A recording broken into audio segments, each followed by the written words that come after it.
आज हम बात करने वाले हैं गांधी युग की। 1915 से 1947 तक का वो दौर जिसने ना सिर्फ भारत का इतिहास बदला बल्कि एक आम इंसान के महात्मा बनने की पूरी कहानी लिख दी। तो चलिए इस सफर को जरा और करीब से देखते हैं। तो सवाल यही उठता है कि लंदन से पढ़ा लिखा एक बैरिस्टर आखिर करोड़ों लोगों का, पूरे देश का महात्मा कैसे बन गया। ये जो सफर है ना, ये वाकई में बहुत दिलचस्प है और इसी को आज हम समझने की कोशिश करेंगे। देखिए, महात्मा बनने का ये जो सफर है ना, ये भारत लौटने के बाद शुरू नहीं हुआ। इसकी नींव तो बहुत पहले ही रखी जा चुकी थी, उन विचारों में, उन तजुर्बों में जिन्होंने मोहनदास करमचंद गांधी की सोच को एक आकार दिया।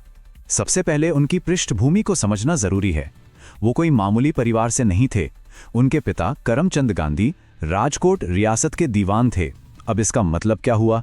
इसका मतलब ये कि प्रशासन कैसे चलता है, सियासत कैसे काम करती है, इसकी समझ उन्हें घर में ही मिली और यही समझ बाद में ब्रिटिश वाइसरॉयों के साथ बातचीत में बहुत काम आई। और फिर आते हैं उनके तीन गुरु।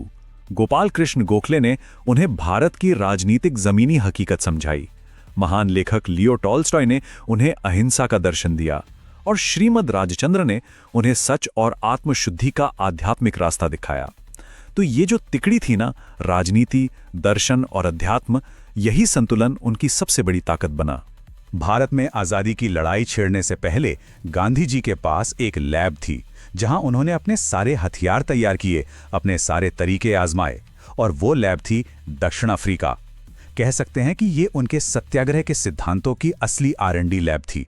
1893 में जब उन्हें रंग भेद की वजह से ट्रेन से बाहर फेंक दिया गया, तो ये सिर्फ उनका अपमान नहीं था। उन्होंने उस एक घटना को हजारों लोगों पर हो रहे अन्याय के खिलाफ लड़ाई में बदल दिया। उन्होंने वहां निटाल इंडियन कांग्रेस बनाई, इंडियन ओपिनियन अखबार निकाला और सत्याग्रह का पहली बार सफलतापूर्वक इस्तेमाल किया। तो जब वो 21 साल बाद भारत लौटे, तो वो सिर्फ एक वकील नहीं थे, वो एक मंझे हुए नेता और रणनीतिकार थे।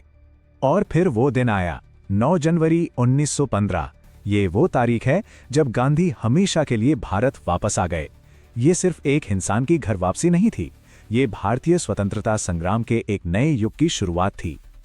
और देखिए इतिहास कैसे आज से जुड़ता है। उनकी वापसी का यही दिन आज भारत में प्रवासी भारतीय दिवस के तौर पर मनाया जाता है, जो दुनिया भर में बसे भारतीयों के योगदान को सलाम करता है। तो सवाल ये है कि भारत आकर गांधी जी ने किया क्या? क्या उन्होंने आते ही कोई बड़ा राष्ट्रीय आंदोलन शुरू कर दिया? नहीं, उन्होंने पहले पानी की गहराई नापी, अपने तरीकों को भारतीय जमीन पर छोटे छोटे पैमानों पर परखा। 1917 और 18 के बीच उन्होंने एक एक करके 3 बड़े टेस्ट केस लिए। चंपारण में भारत में उनका पहला सत्याग्रह, अहमदाबाद में पहली भूख हड़ताल और खेड़ा में पहला असहयोग। और इन तीनों की कामयाबी ने ही पूरे देश में ये संदेश भेज दिया कि हमें एक नया नेता मिल गया है। और चंपारण से जुड़ी एक छोटी सी लेकिन बहुत जरूरी कहानी है बख्त मियां नाम के एक साधारण रसोइये की, जिसने अपनी जान की परवाह किए बिना गांधी जी को जहर मिले दूध के बारे में बताकर उनकी जान बचाई थी। ये कहानी हमें उन हजारों लाखों गुमनाम हीरो की याद दिलाती है जिनके बिना आजादी की ये लड़ाई अधूरी है। इन छोटी छोटी जीतों के बाद अब स्टेज सेट हो चुका था। अब वक्त था राष्ट्रीय मंच पर ब्रिटिश हुकूमत को सीधी चुनौती देने का। फिर 2 ऐसी घटनाएं हुई जिन्होंने पूरे देश की आत्मा को झकझोर दिया। पहला रॉलेट एक्ट, जिसे गांधी जी ने काला कानून कहा, और फिर जलियांवाला बाग का वो भयानक नरसंहार। इन्हीं घटनाओं के जवाब में गांधी जी ने अपने पहले अखिल भारतीय आंदोलन की नींव रखी, असहयोग आंदोलन। उम्मीद बहुत बड़ी थी, 1 साल में स्वराज, पूरा देश एक साथ खड़ा हो गया। लेकिन 1922 में चौरी चौरा की एक हिंसक घटना के बाद गांधी जी ने अचानक आंदोलन वापस ले लिया। उन्होंने इसे अपनी हिमालय जैसी भूल कहा। यह दिखाता है कि उनके लिए अपने अहिंसक सिद्धांतों से बढ़कर कुछ भी नहीं था, आजादी भी नहीं। असहयोग आंदोलन के बाद अब गांधी जी ने एक ऐसी चीज को अपना हथियार बनाया जिसके बारे में कोई सोच भी नहीं सकता था, नमक। सवाल यह है कि भला नमक जैसी रोजमर्रा की चीज क्रांति का प्रतीक कैसे बन सकती है? इसका जवाब था दांडी मार्च। ये कोई मामूली यात्रा नहीं थी। ब्रिटिश सरकार ने नमक पर टैक्स लगाकर हर घर की थाली पर हमला किया था, चाहे वो अमीर हो या गरीब। और गांधी जी ने इसी नमक को उठाकर आजादी की लड़ाई को हर घर के चूल्हे से जोड़ दिया। ये उनकी रणनीति का कमाल था। अब हम आ पहुंचे हैं कहानी के क्लाइमैक्स पर। स्वतंत्रता संग्राम का आखिरी और सबसे निर्णायक दौर 1942 का भारत छोड़ो आंदोलन। 8 अगस्त 1942 मुंबई का गवालिया टैंक मैदान और गांधी जी एक नारा देते हैं जो इतिहास बन जाता है, करो या मरो। इस एक नारे ने पूरे देश में जैसे बिजली दौड़ा दी। लेकिन यहां यह समझना बहुत जरूरी है कि करो या मरो का मतलब क्या था। अक्सर लोग इसे हिंसा का आह्वान समझ लेते हैं।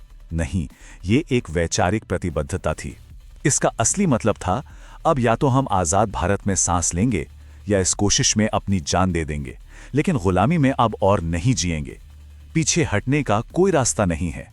इस आंदोलन ने ब्रिटिश साम्राज्य की चूल्हे हिला दी और आखिरकार भारत आजादी के दरवाजे तक पहुंच गया। लेकिन कहानी का जो अंत है उसमें एक अजीब सी कसक है, एक गहरी विडंबना है। एक तरफ 15 अगस्त 1947 को दिल्ली में आजादी का जश्न मन रहा था और दूसरी तरफ वो इंसान जिसने इस आजादी के लिए सब कुछ दांव पर लगा दिया, वो इन समारोहों से मीलों दूर था। गांधी उस वक्त बंगाल के नोआखली में थे, दंगों की आग बुझाने की कोशिश कर रहे थे। ये एक अकेली तस्वीर हमें गांधी के बारे में सब कुछ बता देती है। उनके लिए सत्ता से कहीं ज्यादा जरूरी इंसानियत थी।